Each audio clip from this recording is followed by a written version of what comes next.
안녕하세요. 수학과제탐구 2차 시 수업을 시작해 보도록 하겠습니다. 이번 시간에 우리가 생각해 봐야 할 내용은 연구윤리예요. 학습 목표를 보시면 올바른 연구윤리를 이해한다 라고 되어 있습니다. 지난 시간에 얘기했던 것과 마찬가지로 읽다 보면은 상식선에서 이해하실 수 있는 내용들이 굉장히 많아요. 제목에서부터 우리가 알 수 있죠. 연구윤리 하게 되면 우리가 연구를 진행함에 있어서 저버리면 안 되는 어떤 도리 같은 것들에 대한 얘기거든요. 일단은 생각 열기를 좀 보겠습니다. 보고서 다 만들었다. 우리나라 속에 숨어있는 수학이라니 멋지다. 이런 걸 다 발견하더니 대단해. 내가 발견한 건 아니고 인터넷에서 찾았어. 어디서 찾았는데? 출처가 없는걸? 출처를 꼭 써야 해? 자, 우리나라 문화재 속에 숨어있는 수학이라는 주제로 보고서를 쓰려고 할 때 인터넷에서 찾은 자료를 활용하려고 한다. 어떻게 해야 하는지 토의해보자 라고 되어 있어요. 이 지금 여학생 얘기에 여학생의 말풍선 안에 대답이 있죠. 지금 이 두 아이의 대화를 살펴보니까 여학생이 문화재 속에 숨어있는 수학이라는 주제로 보고서를 만들었어요. 그래서 남학생이 보고 주제에 일단 감탄을 하고 읽어보니까 내용이 엄청난 거예요. 이런 걸 다 네가 스스로 발견해내다니 너무 멋있다라고 얘기를 하게 되죠. 그랬더니 여학생이 내가 발견한 건 아니고 인터넷에서 찾았어 이런 얘기를 하게 돼요. 근데 남학생이 감탄했던 이유는 뭐냐면 이게 다 이 여자친구가 다 밝혀낸 얘기라고 생각했기 때문이거든요. 여기에서 우리가 추측을 할 수가 있죠. 보통 우리가 어떤 글을 읽을 때 굉장히 굉장하거나 엄청나거나 이런 내용들은 옆에나 아래쪽에 되게 조그만 글씨로 써 있어요. 어느 논문에서 발췌함, 어느 기사에서 발췌함, 어느 책에서 발췌함 이런 부분 어디에서 발췌했는지가 출처가 명시가 되어 있는데 지금 이 여학생이 쓴 보고서에는 그런 출처가 전혀 없는 거예요. 그래서 이 친구가 봤을 때에는 얘가 직접 발견한 거구나 라고 오해를 하게 된 거죠. 그쵸? 그래서 만약에 우리가 교실에 있었으면 옆에 친구들이랑 뭐가 잘못된 건지 얘기를 같이 나눠보면 좋은데 선생님이 정답을 그냥 알려드렸어요. 그쵸? 인터넷에서 찾은 자료를 활용하려고 한다. 어떻게 해야 하냐면 당연하죠. 그쵸? 출처를 명시를 해주셔야 돼요. 누구의 자료를 어디에서 가지고 왔다. 때로는 몇 년도에 밝혀진 이야기인가까지도 옆에다 명시를 하셔야 되거든요. 자, 아래쪽으로 내려와서 얘기를 이어가 보도록 하겠습니다. 연구윤리란 연구 또는 탐구의 수행 과정에서 지켜야 할 원칙이나 준수해야 하는 윤리를 말합니다. 즉, 연구의 계획, 수행, 보고 등과 같은 연구의 전 과정에서 책임 있는 태도로 바람직한 연구를 추진하기 위해 지켜야 할 윤리적인 원칙이에요. 윤리적인 원칙이다. 어떤 것들이 있냐면 연구 윤리를 위반하는 유형으로 어떤 것들이 있을 수가 있냐면 데이터 조작, 표절, 인용 오류, 빈약한 연구, 부당한 저자 표시 등이 있다고 해요. 읽어보니까 대략 어떤 내용일지 감이 와요. 첫 번째부터 보겠습니다. 데이터 조작이에요. 당연히 자료를 위조하거나 변조하는 것 데이터 조작이라고 얘기합니다.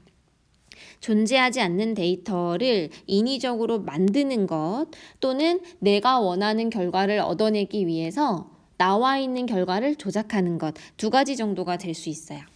아래쪽에 나와 있는 예시를 한번 보도록 하겠습니다. 서머린 사건이라고 하는데요. 천천히 한번 살펴보세요.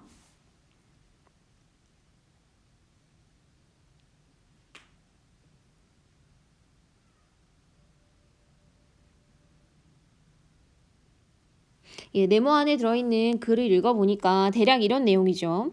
피부암 연구를 하는 연구소장인가 봐요. 면역학자가 적합하지 못한 피부 조직을 그러니까 이제 흰쥐, 검은쥐 서로 종류가 다르잖아요. 근데 이제 이식을 했을 때 색깔이 다른 경우 피부에 약간 어떤 종류가 달라서 유전자적으로 잘 맞지 않는 경우에도 피부 이식을 할 수 있는가를 밝혀내고 싶은 그런 연구 중이었나 봐요. 근데 이제 이게 잘 안 될 것 같고 스트레스가 심하니까 흰쥐의 피부 조직을 흰쥐의 피부 조직에다 그냥 이식을 해요. 그쵸? 얘는 일반적으로 성공률이 높은 이식 수술이죠. 그렇게 해놓고 뭐라 그랬냐면 이 보시면 펠트펜으로 뭐냐면 천이나 어떤 피부 조직에다가 칠할 수 있는 사인펜 같은 거라 생각하시면 돼요. 이걸로 검정색으로 칠했대요. 그렇게 하고서 흰 주의 피부를 검은 주의 피부에다가 이식했고 성공했습니다. 이렇게 발표를 하게 된 거죠. 근데 보통 다행인 것은 이런 식으로 조작이 되잖아요. 그러면 같이 연구를 했던 사람들 중에 일부분이 양심 선언을 보통 합니다. 그래서 이 연구도 마찬가지로 같이 연구했던 연구원이 사실은 우리가 이렇게 했던 거야 라고 이제 발표를 하게 돼요. 내부 고발을 하게 되고, 이 연구소장이 여러 가지 이제 스트레스와 피로 뭐 이런 것들 때문에 그냥 빨리 이제 내가 했다라고 이제 해치우고 싶었다, 또는 사회적인 부귀, 영화, 명예 같은 것들을 위해서 했을 수도 있는데, 여하튼 이제 얘기를 했어요. 실토를 했고 연구소장 자리에서 물러났고, 일명 색칠한주의 사건으로 불리면서 미국 내에서 굉장히 주목을 끌었던, 얘가 지금 최초의 연구 부정행위라고 나오는데 제가 봤을 때는 최초의 것 같진 않아요. 다만 사회적으로 굉장히 큰 이슈가 됐었고, 이게 조작됐다는 것도 큰 이슈가 되는 바람에 그렇게 크게 이슈가 됐던 사건 중에서는 첫 번째가 아니었을까 생각을 해봅니다. 얘가 이제 조작이고요. 변조라고 하는 것은 조작을 하는 거. 근데 그 중에서도 나와 있는 데이터를 마치 의미 있는 것처럼 바꾸는 거예요. 절대 안 되죠. 얘가 지금 어떤 부분에 대해서인지는 잘 모르겠지만, 어떤 연구 결과인지는 잘 모르겠지만, 지금 보시면 나와 있는 수치를 조작하는 경우 있을 수 있어요. 하면 안 되는데 이런 경우가 있을 수 있습니다. 이런 거는 어때요? 저는 예전에 대학원 다닐 때 논문 쓴 적이 있어요. 그래서 문제 만들기 활동과 자기주도적인 활동들이 학생들의 수학 문제 해결에 미치는 영향이라고 해가지고 논문을 썼어요. 원대한 꿈을 가지고 여러 가지 계획을, 실험을 이제 설정을 하고요. 학생들 4반 가르쳤는데 2반 나눠가지고요. 교수 학습법을 달리하고 아이들의 공부법을 조금 달리해가지고 이제 해봤어요. 근데 한 4개월 정도 진행을 했는데, 나중에 이제 여러 차례 시험 본 다음에 논문 결과를 내야 되잖아요. 그래서 이제 마지막에 한 3번 정도에 걸쳐서 아이들을 테스트를 했어요.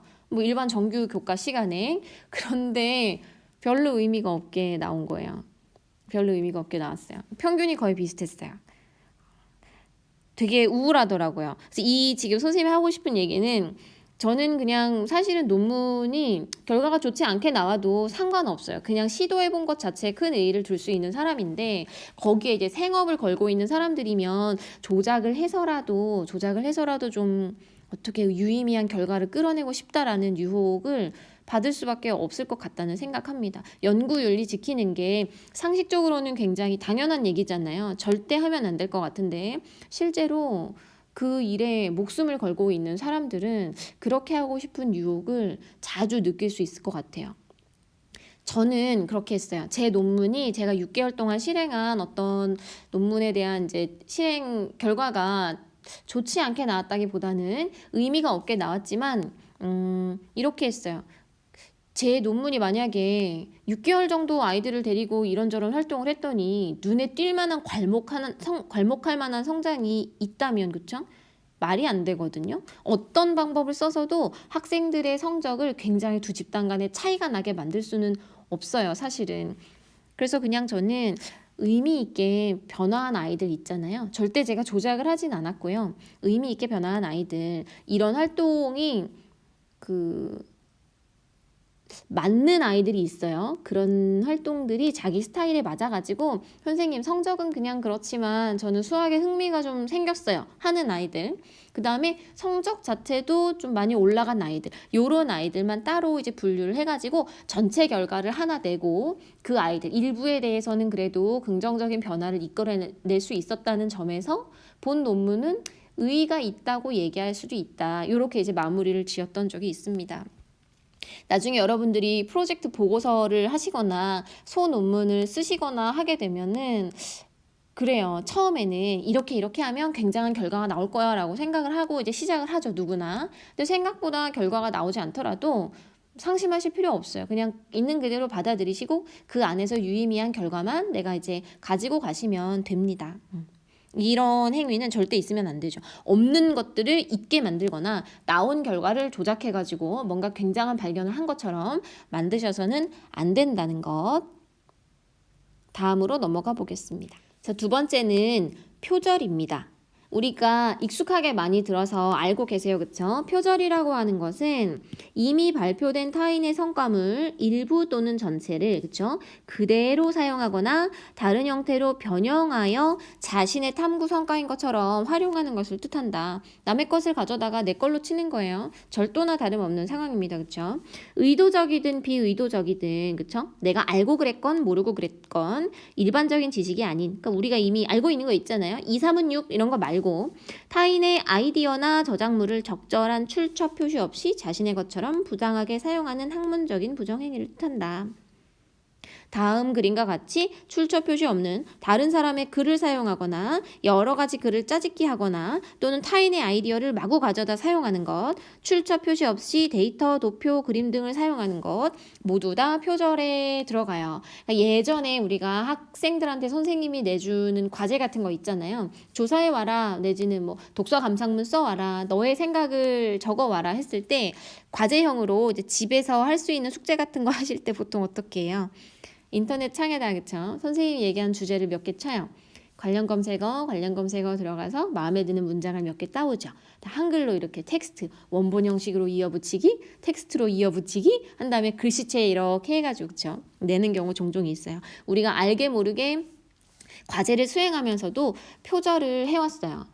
이거는 지금 비의도적이죠. 내가 하는 이 행위가 큰일 날 수 있는 상황이라는 걸 인지하고 일부러 하는 건 아니고요. 그렇죠? 선생님도 그런 것을 유의해서 얘기하지 않으셨고 알게 모르게 우리가 표절은 계속 해왔다. 그렇지만 학생들 과제 차원에서 하는 거랑 내 연구 결과입니다. 발표하는 거랑은 큰 차이가 있잖아요. 우리가 수학 과제 탐구하시면서 또는 앞으로 대학이나 대학원에 진학하셔서 논문 작성하시면서는 절대 그렇게 하시면 안 된다는 거. 만약에 사용하고 싶으시면 출처를 꼭 밝히셔야 한다는 것 알려드립니다.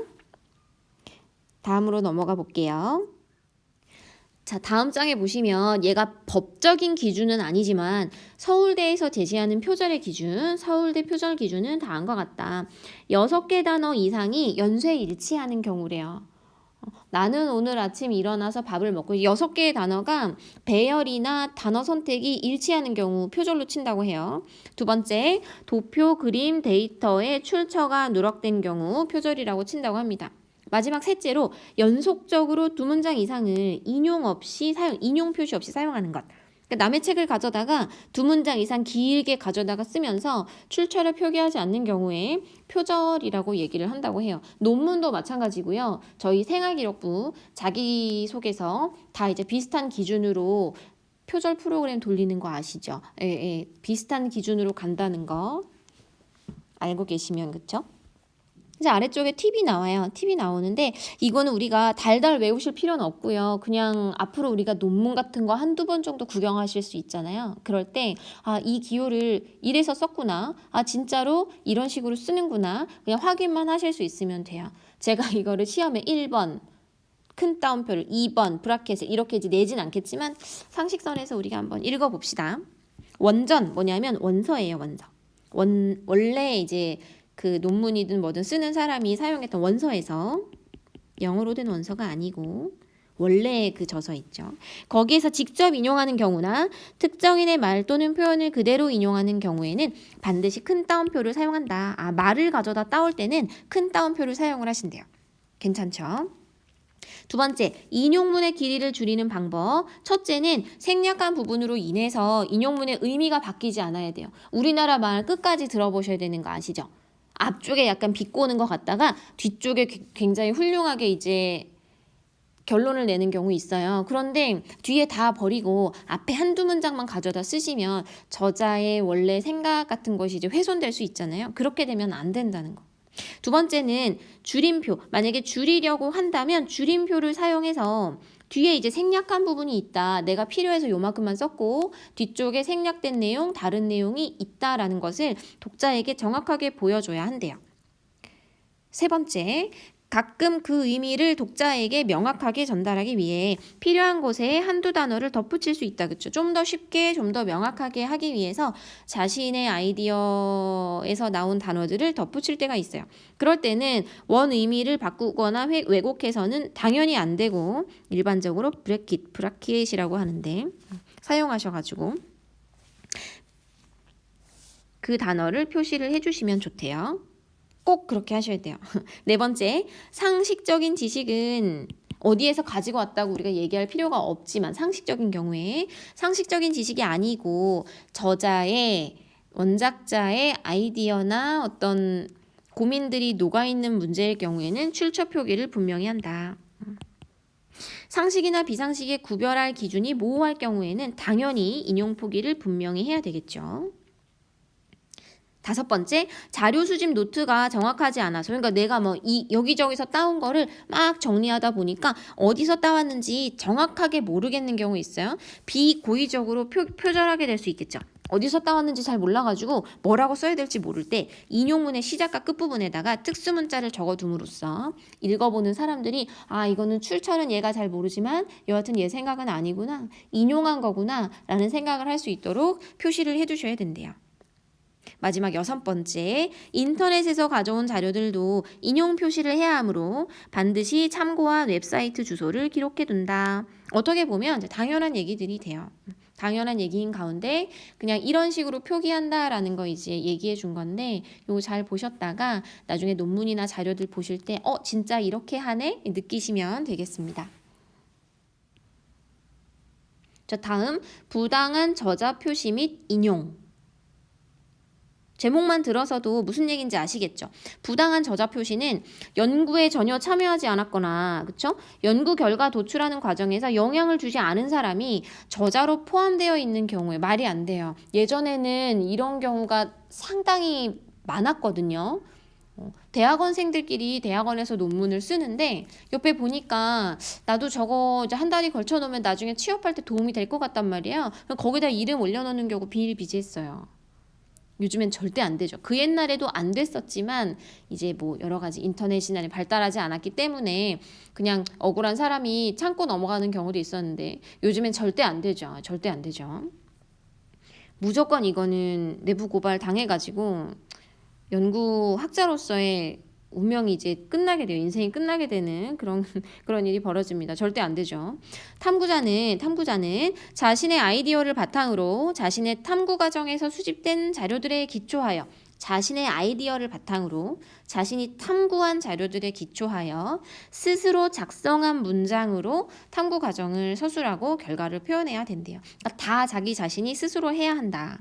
그것이 원칙이다. 그런데 혹시나 탐구 과정의 독창성을 훼손하지 않는 범위에서 도움이 될 만한 자료들을 가지고 올 수 있대요. 타인의 성과들을 가지고 올 수 있다. 인터넷이나 서적 자료, 아이디어 등 가지고 올 수 있대요. 다만 가지고 올 때는 올바르게. 출처를 반드시 밝히고, 그쵸? 다른 사람의 아이디어를 인용하고자 할 때도 출처를 반드시 밝히고 정확하게 인용을 해야 된다라는 거죠.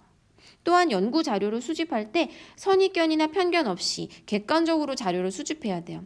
이거는 분명히 이럴 거야. 약간 삐뚤어진 또는 선입견을 가지고 있는 그런 상태에서 그런 자료만 발췌해서 실어가지고요. 사실과 좀 왜곡되는 결과 의도적으로 만드는 경우도 종종 있습니다. 그렇게 하시면 안 된대요. 자료를 허위로 만들거나 수집된 자료를 임의로 조작하는 것도 당연히 안 되겠죠. 첫 번째 챕터인 연구윤리가 마무리가 되었고요. 두 번째 챕터인 생명윤리로 갑니다. 마찬가지로 생각열기 한번 보겠습니다. 가연이와 승은이가 대화 중이에요. 섬유유연제 속에 인체에 유해한 성분이 들어있다는 거 알았어? 아니, 그렇대?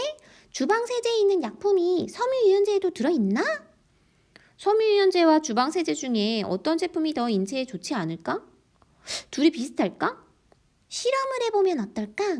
해가지고 얘네가 이제 실험을 할까 해서 계획을 하고 있는 중인 것 같아요. 어떤 것이 인체에 더 유해한지 알아보는 실험을 한대요. 이건 어떻게 해야 돼요? 인체에 유해한지 그렇지 않은지 알아보기 위해서는 정확하게 하려면 인체에 적용해서 실험을 해야 돼요. 근데 유해한가 아닌가를 판단하는 실험을 누구 몸에다가 해야 돼요. 그렇죠? 어떤 사람을 데려다 해야 하는가? 생명윤리와 관련이 되는 부분입니다. 하면 돼요, 안 돼요? 당연히 안 돼요. 사람을 대상으로 연구를 수행할 때에는 생명을 대상으로 수행할 경우에는 사람뿐 아니죠. 생명을 대상으로 할 경우에는 인권과 건강 복지를 최대한 존중을 해줘야 돼요. 그쵸? 그 사람 데려다가 해를 가해서는 절대 안 돼요. 특히 사람을 대상으로 탐구를 진행할 때는 반드시 동의를 구하는 과정이 있어야 한다라는 거. 우리가 하다못해 의약품 같은 거 임상 실험할 때도 다 동의서 받잖아요. 물론 그것도 이제 위험한 부분이지만, 그리고 동물을 상대로 실험, 요즘에는 동물 상대로 실험 안 하는 기업들도 굉장히 많죠. 우리 건 원래 안전하니까 그냥 동물 상대로 하는 거 하지 않겠다 이러신 분들도 있고, 또는 동물을 상대로 실험을 하게 될 때에는 그것이 정말 피치 못해서 인간에게 큰 도움이 될 때, 인류적으로 전 인류적으로 굉장히 중요한 성과가 필요할 때, 질병 같은 거 지금 우리 겪고 있는 코로나 바이러스, 그쵸? 그런 거일 때나 그냥 암묵적으로 허용이 되는 거지, 이거를 아무나 막, 그쵸? 동물, 사람이나 동물들 생명을 위협하는 그런 것들 아무렇게나 해서는 안 된다는 거. 윤리적으로 건전하지 않은 연구는 당연히 진행해서는 안 돼요. 여러분도 안 하실 거죠? 넘어가 볼게요. 그 아래쪽에 보시면 사례로 이야기해가지고요. 다음 사례들 중에서 연구 윤리에 어긋나는지 사례가 있는지 판단해보고 이유를 토론해보자. 근데 읽어보시면 다 아실 수 있어요. 화면을 잠깐 멈추시고 4개의 사례를 한번 쭉 읽어보세요. 왜 되는가, 뭐 되지 않는가 판단을 해보시면 좋겠어요. 한 5분 정도 드릴게요. 괜찮죠? 우리가 상식선에서 생각하실 수 있는 내용들이죠. 사례 1. 탐구 수행 과정에서 인터넷으로 연구 주제와 관련된 자료를 조사하던 중 자신이 예측한 탐구 결과와 유사한 자료를 찾았으나 이를 밝히지 않고 결과로 안 되죠. 밝히지 않고 안 돼요. 인용을 하실 때에는 출처를 정확하게 명시를 해주셔야 된다라고 얘기를 했어요. 사례 2. 등교 거리와 등교 시간의 상관관계에 대한 주제로 설문조사를 하였다. 등교 거리가 멀수록 등교 시간이 길 것으로 예상하였으나 조사 결과 등교 거리가 비교적 먼 친구들 중에 등교 시간이 짧은 학생들도 있었다. 왜 그래요? 너무 멀리 살면 보호자분이 자가용으로 데려다 주시는 경우 많죠. 그래요? 가까이 사는 경우에는 웬만하면 걸어오거나 또는 대중교통 이용하시는 경우인데 너무 멀면은 대부분 이제 태워다 주신단 말이에요. 같이 사는 이제 보호자분께서. 그래서 자신의 예상과 맞지 않는 조사 결과가 나왔대요. 그걸 어떻게 했대요? 제외한 후. 됩니까? 안 돼요. 조사 결과를 마음대로 제외시키면 안 된다. 얘는 조작입니다. 조작이에요. 사례 3. 인터넷에서 원하는 그림을 복사하여 보고서에 넣고 왜 출처를 표기하지 않아? 안 되죠. 출처를 반드시 표기하셔야 돼요. 사례 4. 위험해요. 섬유 유연제와 주방 세제 중에 어느 것이 더 인체에 유해한가에 대한 실험을 위해 비슷한 크기의 제라드 피쉬를 담은 2개의 통을 준비한 후, 제가 인터넷에 한 20분 정도 뒤져봤는데 이게 뭔지 찾지를 못했어요.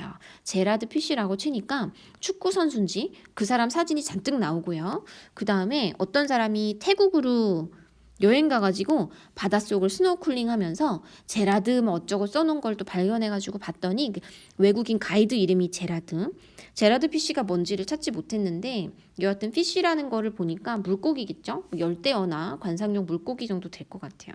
그것을 담은 2개의 통을 준비한 후, 얘 좀 보세요. 진짜 무서워요.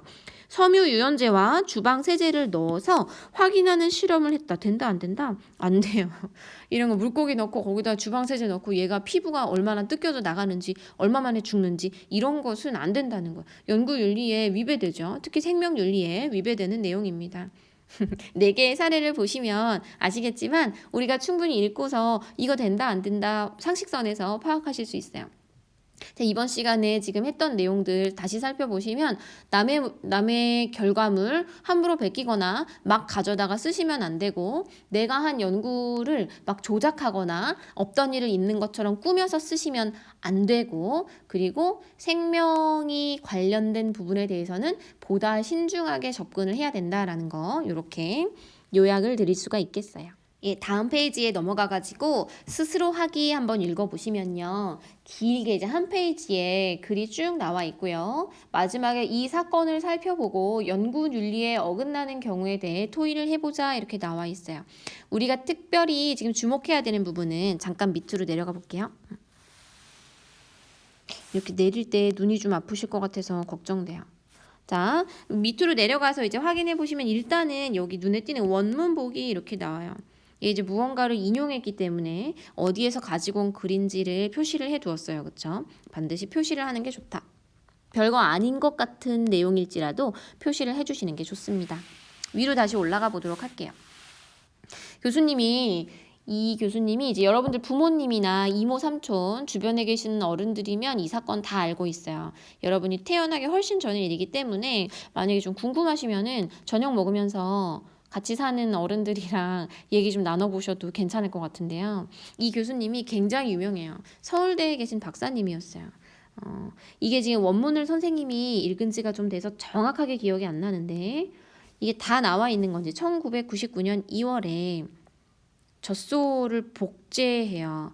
그런데 복제를 검증할 수 있는 자료를 잃어버렸다고 이제 발표를 합니다. 그 다음 해에 2000년 8월 8일에 남자의 체세포로 복제한 배아를 배반포 단계까지 배양해서 복제를 배양해가지고 국제 특허를 출원했다고 밝혀요. 그런데 이미 그 전년도에 미국에 있는 어떤 박사가 특허를 딴 걸로 알려져가지고 논란이 일어납니다. 그런 다음 2002년, 2003년에 계속해서 무언가를 돼지를 복제하고 뭐 개발하고 모두 실패하고 뭐 이런 내용들이 나오죠. 그러다가 굉장한 일이 벌어져요. 2004년 2월 12일에 이 교수님께서 그 줄기세포를 배양했다라는 얘기를 하게 되면서 이게 세계적으로 굉장한 주목을 받게 됩니다. 세계 1위로 한국이 줄기세포를 배양하게 돼요. 난자를 몇천 개의 이용을 해가지고요. 굉장하다고 이제 저도 뉴스에서 많이 봤거든요. 인터뷰 많이 하시고 그랬는데 아까 얘기했던 것처럼 이런 식으로 연구 결과가 삐뚤어졌을 경우에는 결국은 나와요. 누가 나오냐면 어디 갔죠? 내부 고발자. 같이 연구를 했던 사람에 의해서 교수님의 모든 논문의 내용들이 거짓이라는 것이 밝혀지게 돼요. 근데 처음에 이 내부 고발자가 나왔을 때 사람들이 누구를 믿어요? 교수님을 믿어요? 내부 고발자를 믿어요? 당연히 교수님을 믿어요. 말이 안 된다. 교수님이 너무 승승장구하고 잘 나가니까 이 사람이 셈을 놓는 것이다 이렇게 생각을 하는데 알고 보니 진짜로 교수님의 그런 모든 논문 연구 결과들이 이제 거짓이었던 거예요. 특히나 줄기세포 배양 부분이 완전히 이제 없는 것으로 판명이 나가지고 전 국민이 우리나라 분들이 굉장히 기뻐하셨었는데 전체적으로 다 실망하는 그런 일이 이제 벌어집니다. 아까도 말씀드렸지만요. 목표가 원대할수록 자기의 결과를 이제 중요하게 생각하기 때문에 이런 유혹에 자주 빠져들게 돼요. 우리도 앞으로 여러 가지 결과 내는 보고서 같은 거 많이 만들게 되는데 조금 더 잘하고 싶어. 만점, 완벽한 보고서 만들고 싶어. 이런 생각으로 약간씩 이제 손을 보거나 몰래 다른 자료 참고하시고 이런 경우 생길 수 있어요. 분명 생길 수 있어요. 그렇게 안 하셨으면 하는 마음에서 계속해서 강조를 해봅니다. 보고서를 작성하기에 앞서서 유의해야 될 점이 굉장히 많죠. 계속해서 그런 얘기들을 몇 차례를 더 하게 될 거예요. 일단 이번 시간에 우리가 같이 얘기할 내용은 여기까지고요. 마찬가지로 아래쪽에 있는 설문지 이동하셔서 작성을 해주시면 좋을 것 같습니다. 그리고 검사하지 않는 과제를 하나 내드릴 거예요. 오늘 뭐 식사하실 때, 저녁 식사하실 때나 내지는 귀가하셔가지고 밤에 자기 전에라도 꼭 옆에 계신 어른들한테 이 사건 아시는지 한번 물어보시고요. 기회가 되신다면 여기 들어가서 한번 보시고 어른들이랑 얘기를 나눠보는 시간 가질 수 있었으면 좋겠습니다. 수고하셨습니다.